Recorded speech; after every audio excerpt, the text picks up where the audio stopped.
شروع اللہ کا نام لے کر جو بڑا مہربان نہایت رحم والا ہے۔ ہم نے نوح کو ان کی قوم کی طرف بھیجا کہ پیشتر اس کے کہ ان پر درد دینے والا عذاب واقع ہو اپنی قوم کو خبردار کر دو۔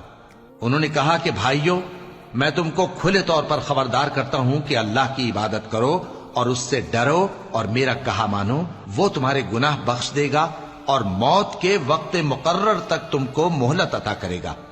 جب اللہ کا مقرر کیا ہوا وقت آ جاتا ہے تو تاخیر نہیں کی جاتی، کاش تم جانتے ہوتے۔ جب لوگوں نے نہ مانا تو نوح نے اللہ سے عرض کی کہ پروردگار، میں اپنی قوم کو رات دن بلاتا رہا لیکن میرے بلانے سے وہ اور زیادہ گریز کرتے رہے۔ جب میں نے ان کو بلایا کہ توبہ کریں اور تو ان کو معاف فرمائے تو انہوں نے اپنے کانوں میں انگلیاں دے لی اور اپنے اوپر کپڑے اوڑھ لیے اور اڑ گئے اور خوب تکبر کرنے لگے۔ پھر میں ان کو بلند آواز سے بھی بلاتا رہا، پھر علانیہ بھی اور رازداری سے بھی سمجھاتا رہا۔ پھر میں نے کہا کہ اپنے پروردگار سے معافی مانگو کہ وہ بڑا معاف کرنے والا ہے۔ وہ تم پر آسمان سے موسلا دھار میں برسائے گا اور تمہارے مال اور بیٹوں میں اضافہ کرے گا اور تمہیں باغ عطا کرے گا اور ان میں تمہارے لیے نہریں بہا دے گا۔ تم کو کیا ہوا ہے کہ تم اللہ کی عظمت کا اعتقاد نہیں رکھتے، حالانکہ اس نے تم کو طرح طرح کی حالتوں میں پیدا کیا ہے؟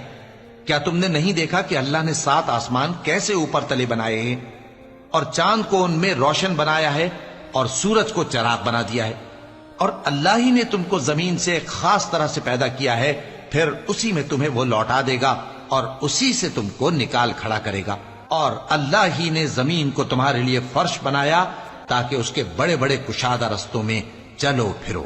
آخر میں نوح نے عرض کی کہ میرے پروردگار، یہ لوگ میرے کہنے پر نہیں چلے اور ایسوں کے تابع ہوئے ہیں جن کو ان کے مال اور اولاد نے نقصان کے سوا کچھ فائدہ نہ دیا، اور وہ بڑی بڑی چالیں چلے اور کہنے لگے کہ اپنے معبودوں کو ہرگز نہ چھوڑنا، اور ود اور سوا اور یغوس اور یعوق اور نصر کو کبھی نہ چھوڑنا۔